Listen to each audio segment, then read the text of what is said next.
the event Circuit Wizard. This event, the Circuit Wizard, is scheduled in 3 rounds. In the first round, it will be a objective type. 30 questions will be there of 30 minutes. Means you have to solve 30 questions in 30 minutes. Again, the syllabus for this objective round or the round 1 is nothing but your first year electronic syllabus. Again, in the first year electronic syllabus, you have to deal with only 1 to 4 units, correct? So again, the 5th and 6th unit questions will not be included in the round 1. Okay? So again, it's a very simple round. You have already studied the first 4 units in your first phase and second phase examination. So according to me that there is no separate preparation is required to clear round 1. Now in the round 2, those students who qualify the round 1, they can get the entry into round 2. In the round 2, 20 groups will be there, and this round 2 is nothing but to build and test the electronic circuits. As you know, in our electronic syllabus, almost 25 to 30 circuits are there, and in the second round, it can be asked to build and test any of the circuit. Correct? I'll give you examples. Like the statement will be build and test inverting amplifier, build and test non-inverting amplifier, or build and test your stable multivibrator. Like this one, whatever the circuits which are included in your syllabus, those questions or those circuits will be asked for the building in the second round. Correct? Now I will show you one example that how to build the circuit. Suppose your statement will be build inverting amplifier and find out its gain. As you know, the gain of circuit is nothing but output voltage upon input voltage. You will get few components. There is no need to bring any external component in the lab. All the components you will get internally only. So as soon as you reach or you clear the first round, you come into the respective lab, and in the lab only you will get all the components and all the equipments also. Like you know, you need few of the equipments like CRO, function generator, power supply. So all the equipment as well as components you will get in the lab. Try to imagine your statement, suppose, is to build and test inverting amplifier. Correct? So to build and test inverting amplifier, first you should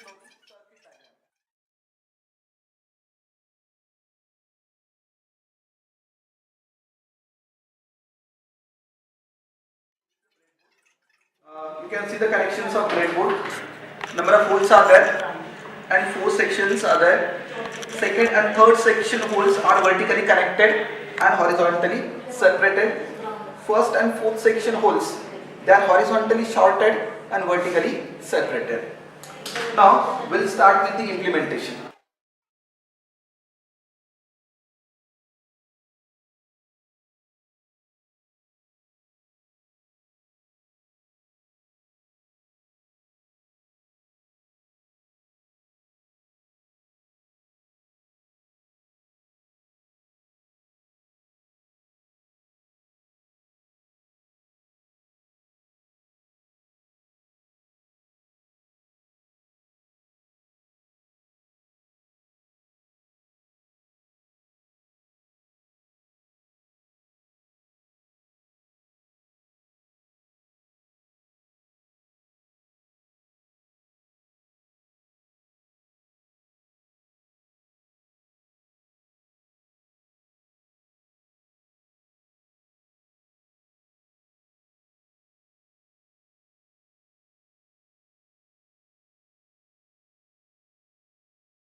Now, for the input, set the voltage on the function generator.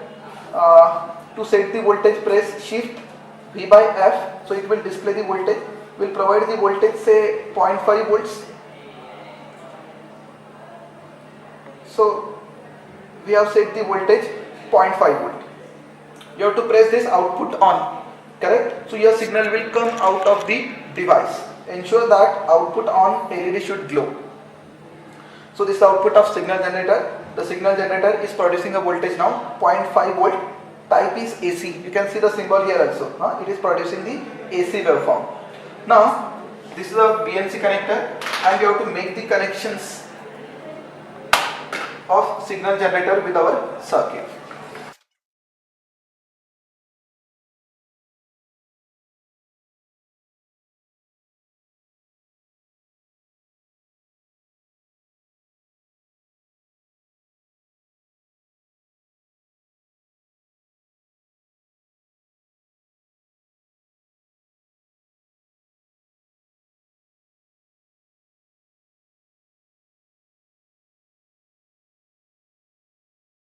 Now make the connections of plus VCC and minus VCC.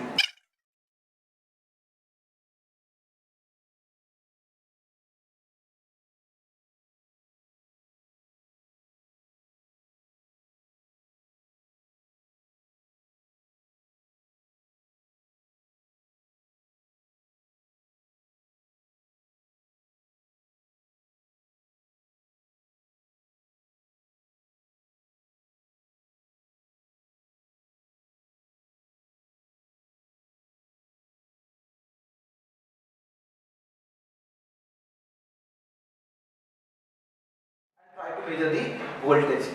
The voltage is 1.8. Output voltage is 1.8, and input voltage is. Now how you can make the connections? How you can make the calculations? We have to find out the gain.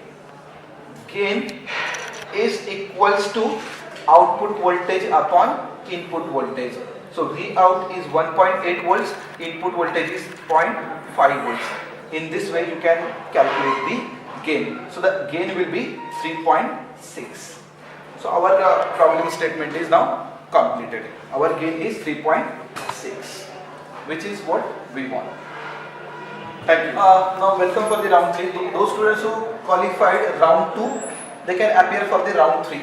In the round 3, 10 groups will be accommodated, and in the third round the students will get a ready-made circuit like this one.